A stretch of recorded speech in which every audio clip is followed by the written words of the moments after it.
Shalom, Bapak Ibu Saudara yang terkasih dalam Tuhan. Selamat pagi, selamat beraktivitas pada pagi hari ini. Namun sebelum kita melakukan segala kegiatan kita hari ini, kita bersyukur boleh memuji, menyembah, memuliakan Tuhan dan akan merenungkan firman Allah. Pembacaan firman Tuhan dari 1 Korintus pasal 15. Dalam bagian ini kita melihat bagaimana kehidupan orang percaya oleh karena kemurahan Tuhan, oleh karena kasih Tuhan. Ya, kita yang percaya dipilihnya dan kita meresponi. Nah, di dalam perjalanan hidup ini kita selalu bersama dengan Tuhan, kita berpengharapan di dalam Tuhan. Tetapi tidak hanya masa hidup sekarang kita memiliki pengharapan, tetapi juga di masa yang akan datang. Nah, artinya pada saat kita meninggalkan dunia ini, kita pun akan memperoleh hidup yang kekal itu. Dan tubuh jasmani kita memang akan binasa, akan menjadi tanah, tetapi tubuh rohani kita akan dibangkitkan. Ya, ada tubuh jasmani, ada tubuh rohani. Saya membaca untuk kita bagian firman Tuhan dimulai dari ayat 35 tentang kebangkitan tubuh. Tetapi mungkin ada orang yang bertanya, bagaimanakah orang mati dibangkitkan? Dan dengan tubuh apakah mereka akan datang kembali? Kira-kira pemikirannya begini, kalau seseorang sudah meninggal kemudian dikubur kan jadi tanah dong. Nah, terus kok dibilang ada kebangkitan yang bagaimana? Kebangkitan yang bagaimana? Di ayat 36, hai orang bodoh, apa yang engkau sendiri taburkan tidak akan tumbuh dan hidup kalau ia tidak mati dahulu.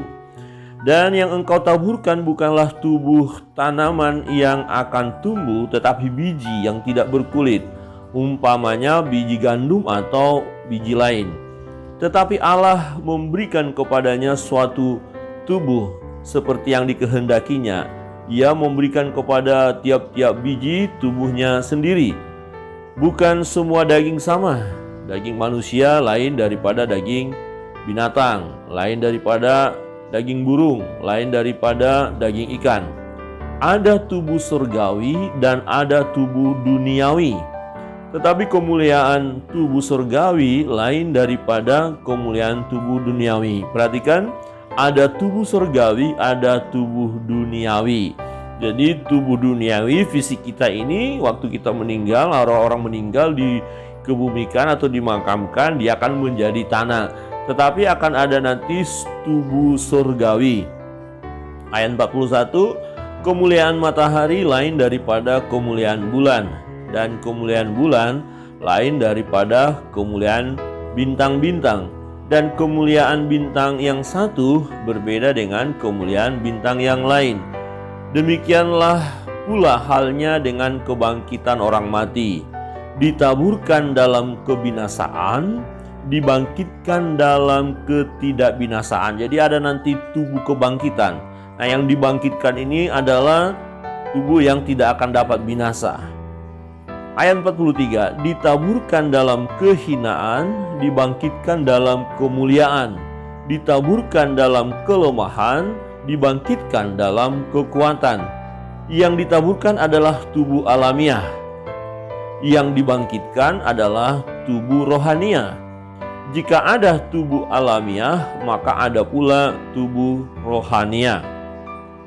Seperti ada tertulis, manusia pertama, Adam, menjadi makhluk yang hidup, tetapi Adam yang akhir menjadi roh yang menghidupkan. Tetapi yang mula-mula datang bukanlah yang rohania, tetapi yang alamiah, kemudian barulah datang yang rohania. Manusia pertama berasal dari debu tanah dan bersifat jasmani. Manusia kedua berasal dari surga. Manusia pertama kita tahu jelas adalah Adam, dan manusia kedua yang dimaksud di sini adalah Yesus, yaitu Allah yang datang ke dunia menjadi manusia. Makhluk-makhluk alamiah sama dengan dia yang berasal dari debu tanah, dan makhluk-makhluk surgawi sama dengan dia yang berasal dari surga. Sama seperti kita telah memakai rupa dari yang alamiah, demikian pula kita akan memakai rupa dari surgawi. Saudara-saudara, inilah yang hendak kukatakan kepadamu, yaitu bahwa daging dan darah tidak mendapat bagian dalam kerajaan Allah, dan bahwa yang binasa tidak mendapat bagian dalam apa yang tidak binasa. Sesungguhnya aku menyatakan kepadamu suatu rahasia. Kita tidak akan mati semuanya, tetapi kita semuanya akan diubah. Ya, akan diubah dari tubuh ya alamiah menjadi tubuh rohania atau tubuh surgawi. Nah, dalam sekejap mata pada waktu bunyi nafiri yang terakhir, sebab nafiri akan berbunyi dan orang-orang mati akan dibangkitkan dalam keadaan yang tidak dapat binasa, dan kita semua akan diubah. Jadi orang-orang yang mati yang telah meninggal itu ketika bunyi nafiri berbunyi, mereka akan dibangkitkan dengan mengenakan tubuh kebangkitan itu, atau tubuh kemuliaan, atau tubuh rohaniah. Nah, yang waktu masih ada orang-orang yang masih hidup ketika bunyi nafiri, langsung dia diubahkan sekejap. Ya, jadi nggak perlu lagi upacara pemakaman untuk mereka yang masih hidup ketika nafiri itu berbunyi, karena sekejap diubahkan. Karena yang dapat binasa ini harus mengenakan yang tidak dapat binasa, dan yang dapat mati ini harus mengenakan yang tidak dapat mati. Nah, di sini kita, Bapak Ibu, Saudara yang terkasih dalam Tuhan, memiliki pemahaman yang sungguh luar biasa ya, bahwa memang kematian itu satu proses yang harus dilewati, ya, satu proses yang harus terjadi. Jadi tubuh yang dapat binasa ini ya tidak bisa masuk surga, tidak bisa masuk dalam kemuliaan Allah. Jadi harus digantikan, harus mengenakan yang tidak dapat binasa. 54. Dan sesudah yang dapat binasa ini mengenakan yang tidak dapat binasa, dan yang dapat mati ini mengenakan yang tidak dapat mati, maka akan genaplah firman Tuhan yang tertulis, maut telah ditelan dalam kemenangan. Hai maut, di manakah kemenanganmu? Hai maut, di manakah sengatmu? Sengat maut ialah dosa, dan kuasa dosa ialah hukum Taurat. Tetapi syukur kepada Allah yang telah memberikan kepada kita kemenangan oleh Yesus Kristus Tuhan kita. Bapak Ibu Saudara yang terkasih dalam Tuhan, Tuhan telah memberi kemenangan kepada kita, kemenangan oleh Yesus Kristus. Jadi perjalanan hidup yang kita hadapi saat ini, suka duka silih berganti, itu kita harus alami, dan ada waktunya nanti kita akan menyelesaikan perjalanan hidup ini sampai garis akhir, dan kemudian setelah meninggalkan dunia, maka tubuh yang jasmani akan kembali menjadi debu tanah, karena memang dia berasal debu tanah, dari debu tanah menjadi ke debu tanah ya, tetapi yang dari Tuhan kembali kepada Tuhan. Bapak Ibu, kebenaran firman Tuhan ini kiranya menolong kita ya, ketika dalam perjalanan hidup ini kita mau maksimalkan melakukan sesuatu yang baik dan benar di hadapan Tuhan, dan bersyukur oleh karena pemeliharaan Tuhan di dalam hidup kita. Bersyukur oleh pemilihan Tuhan. Tuhan memilih kita, menyelamatkan kita, bahkan menetapkan kita supaya kita pergi dan menghasilkan buah. Nah, karena ada kemenangan di dalam Kristus, karena tubuh jasmani ini yang alami ini akan kita tanggalkan dan akan mengenakan tubuh surgawi, tubuh rohania, maka selagi kita hidup, apa yang harus kita lakukan? Kita harus tetap mempertahankan iman kita, percaya kepada Yesus. Jangan sampai iman kita menjadi sia-sia oleh ketidakpercayaan kita. Bisa saja oleh karena pergumulan, berbagai persoalan yang kita hadapi, kemudian kita ragu-ragu tentang Yesus dan kemudian meninggalkan Yesus. Jangan sampai itu terjadi. Maka di ayat 58 berkata, karena itu, karena kemenangan di dalam Kristus, karena Tuhan memilih kita, karena kita akan mengenakan tubuh rohania, karena kita akan mengenakan tubuh kebangkitan. Karena itu, Karena itu saudara-saudaraku yang kekasih, berdirilah teguh, jangan goyah, dan giatlah selalu dalam pekerjaan Tuhan. Sebab kamu tahu bahwa dalam persekutuan dengan Tuhan, jerih payahmu tidak sia-sia.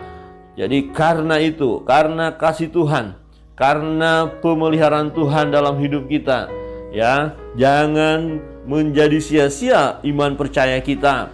Apapun tantangan, persoalan, pergumulan yang kita hadapi, tetaplah percaya kepada Tuhan.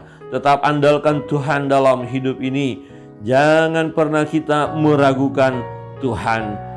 Kita sudah percaya kepada Injil, kita sudah percaya kepada Yesus, dan tetaplah berpegang teguh. Itu yang diingatkan oleh Rasul Paulus. Kalau kita lihat dalam 1 Korintus pasal 15 ini, dikatakan mulai ayat pertama itu, dan sekarang saudara-saudara, aku mau mengingatkan kamu kepada Injil.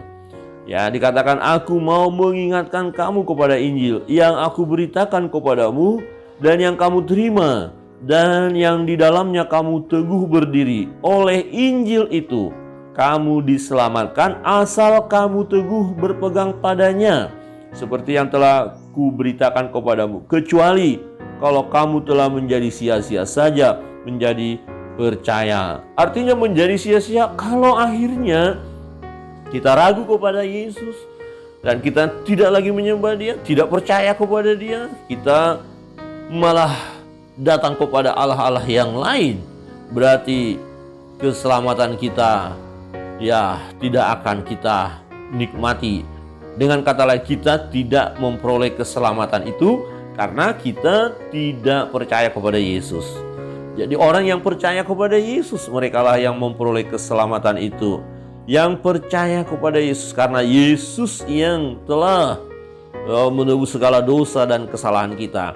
Di ayat 3 berkata, sebab yang sangat penting telah kusampaikan kepadamu, yaitu apa yang telah kuterima sendiri, ialah bahwa Kristus telah mati karena dosa-dosa kita sesuai dengan kitab suci, bahwa Ia telah dikuburkan dan bahwa Ia telah dibangkitkan pada hari yang ketiga sesuai dengan kitab suci, bahwa Ia telah menampakkan diri kepada Kefas dan kemudian kepada ke-12 muridnya.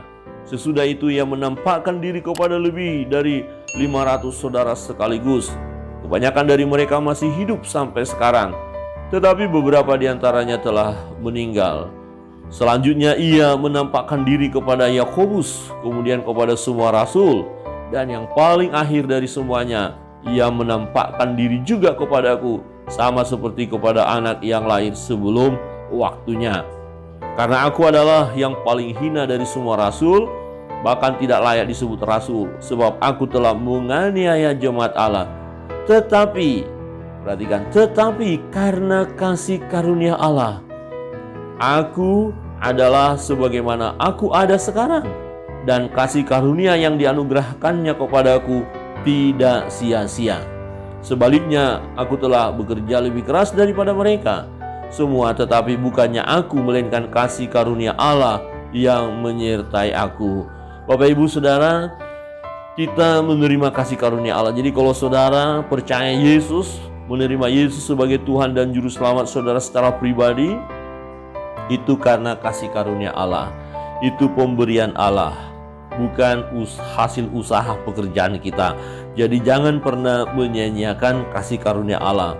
Oleh karena itu, tetaplah berdiri teguh, percaya kepada Yesus, berserah kepada Yesus, dan akan tiba waktunya kita meninggalkan dunia ini. Dan bagi keluarga, saudara, sahabat, teman yang telah terlebih dahulu meninggalkan dunia ini, mereka kelak akan dibangkitkan.